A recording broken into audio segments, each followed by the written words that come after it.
Golden, Colorado is an absolute gem that is tucked away on the side of the greater Denver area, one of the more beautiful suburbs of Denver. And although from all appearances of being isolated from the rest of the city, it is a suburb that provides easy access to fantastic outdoor locations, as well as some easy commutes to the main hubs like Boulder and of course Denver. Now, although there are definitely some strong pros here, is there anything, let's say, wrong with Golden? Well, you might be surprised when I tell you, but let me add some context here before I do.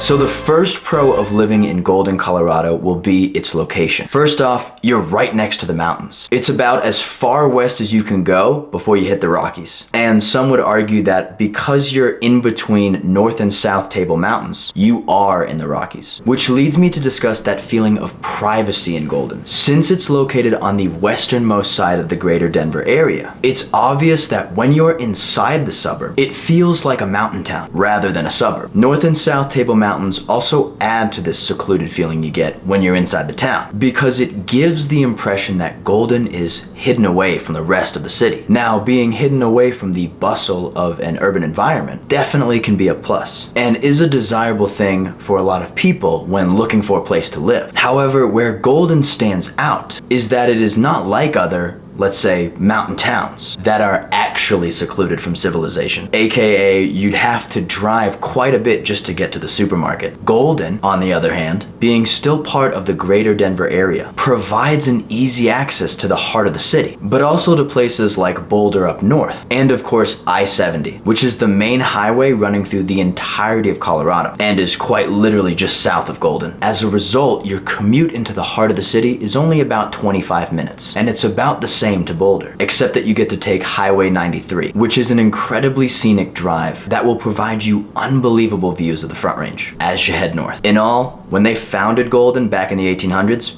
they picked the right spot. Now, next on our list is going to be the outdoor activities in and around Golden. This is somewhat tied to the previous category of location, and I'll explain why. But given Golden's proximity to the mountains, as well as locations like Boulder and I-70, the ability for you to enjoy the outdoors is endless. Within Golden itself, there are so many things to do. Of course, there are several hiking locations, and hiking can be found practically anywhere along the Front Range. But Golden also has kayaking and tubing, rock climbing, but of course, even just walking around and exploring Washington Ave for some interesting shops and restaurants might be a great way to spend the afternoon after some of the aforementioned activities. Now, perhaps you're a music lover. Does anyone really hate music? And you'd love to check out the Red Rocks Amphitheater. I know you've heard of that one before. It's just a bit to the south, not technically within the Golden limits, but I'm including it because it's too incredible not to. Plus, you have to see it at least once. But also, if you're a lover of history, and I mean tens of millions of years ago history, then go check out Dinosaur Ridge. This is the #1 dinosaur track site in the country, and it's an incredible indoor and outdoor museum for people of all ages. If you're moving to Denver, anywhere in Denver,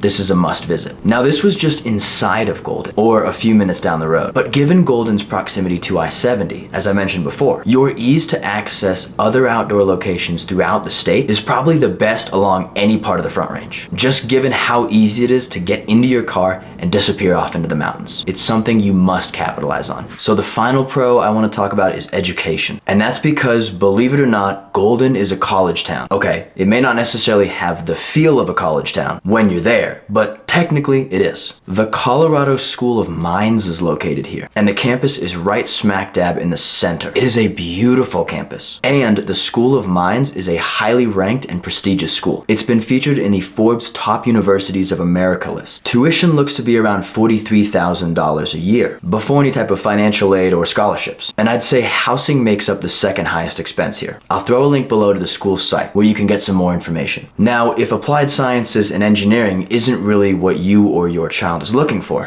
a degree, we do have to tie Golden's location back in here. The University of Colorado Boulder is just 30 minutes to the north, and the University of Denver is a quick drive into the city. Two great opportunities for education, all within half an hour's drive. But undergraduate and graduate programs aside, Golden is also part of a great school district. Jefferson County School District has been ranked in the top 10 school districts in the Denver area, according to niche.com, with Golden boasting some A-ranked schools as well. Just something to consider consider, especially if a good school district is a must-have on your list. So now let's address some of the negative aspects of Golden. Well, the first one that might not be a surprise is Golden's affordability. Home prices here are expensive. Golden is not going to be one of the most affordable suburbs of Denver, just being honest with you. At the time of this video, the median home price for a single family home in Golden has a 6-month average price of around $973,000. As you can see on the graph, I like to take a 6-month average, especially if I see huge changes in the median price within a few months. Now, if you're looking for a townhome or condo, which I will mention up front are a lot smaller in volume compared to the other suburbs of Denver, but there are still some here. The median price has a 6-month average of around $582,000. So clearly, it's no secret that Golden leans heavily on the expensive side. It matches the price of a few suburbs north of Denver, closer to the Boulder area. And of course, one of the main reasons for this,